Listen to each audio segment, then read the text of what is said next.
Một hơi sinh liền 4 đứa luôn. Nhưng buồn thay, 2 đứa không qua khỏi. Còn nhớ cách đây 10 tháng, anh ta còn bị chẩn đoán là vô sinh. Mẹ chồng ngay lập tức trở mặt. Cầm cái giấy vô sinh này, cút ra khỏi nhà. Đừng để tao phải nhìn thấy mặt mày nữa. Một con gà không biết đẻ trứng thì nuôi làm gì.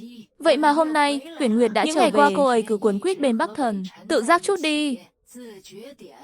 Thất vọng trở về phòng. Đúng lúc đó, chồng cô đã tung cửa bước vào, vẻ mặt đầy giận dữ. Ném một tờ giấy xuống bàn, rảnh thì ký tên đi. Chúng ta ly hôn đi. Có phải vì vô sinh nên anh muốn ly hôn em không? Lưu Hiểu Anh, đừng làm khó nhau nữa. Lúc đầu chúng ta cưới nhau vì lý do gì? Em phải hiểu rõ hơn ai hết chứ. Đúng vậy, ban đầu người đính hôn với anh là Lưu Uyển Nguyệt. Sau đó mới phát hiện ra cô ta là con riêng của nhà họ. Thế là họ gọi em về để cưới anh. Rồi Lưu Uyển Nguyệt đến phá đám cưới của chúng ta. Cô ta còn tự ngã gãy chân. Còn em thì bị cả thiên hạ mắng chửi. Không thể để đôi nam nữ này được yên. Muốn ký đơn cũng được, nhưng trước khi ký, anh cũng phải phục vụ em một lần chứ. Đế Bắc Thần chưa kịp phản ứng, Lưu Hiểu Anh đã chủ động hôn lên môi anh. Sau đó mới đẩy anh ra. Sao, không muốn à? 2 năm kết hôn, em đã làm tròn bổn phận của một người vợ. Chăm sóc anh, lo lắng cho anh, ngay cả làm ô đến xin cũng phải có lương chứ. Bây giờ em chỉ đòi lại chút công bằng thôi, có đáng trách đâu. Lưu Hiểu Anh, em có biết thế nào là liêm sỉ không?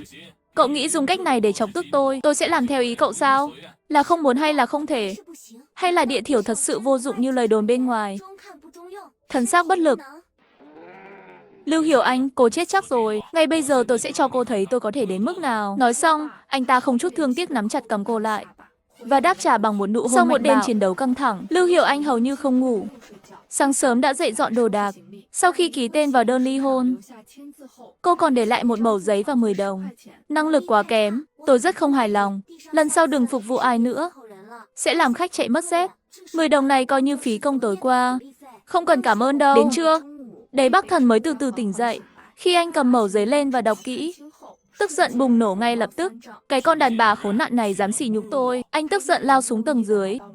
Quản gia lập tức tươi cười bước tới. Thiếu gia, ngài sao vậy? Có chuyện gì xảy ra à? Lưu Hiểu Anh đâu? Thiếu phu nhân sáng nay đã kéo vali đi rồi. Cô ấy nói sẽ không bao giờ quay lại nữa. Đi bắt cô ấy về cho tôi. 6 năm sau, Viện Nghiên cứu Hương liệu Quốc tế. Lưu Hiểu Anh đang chăm chú nhìn vào những dữ liệu dày đặc trên màn hình. Đột nhiên, máy tính bị treo cứng. Bên ngoài cũng vang lên tiếng than thở hỗn loạn. Bắt đầu rồi phải không? 2 tiểu tổ tông nhà Lưu Hiểu Anh. Nhìn từ người đồng nghiệp xông vào phàn nàn, Lưu Hiểu Anh lập tức nhấc điện thoại lên. Con yêu, nhẹ tay chút. Mẹ về ngay đây, mẹ sẽ về ngay lập tức.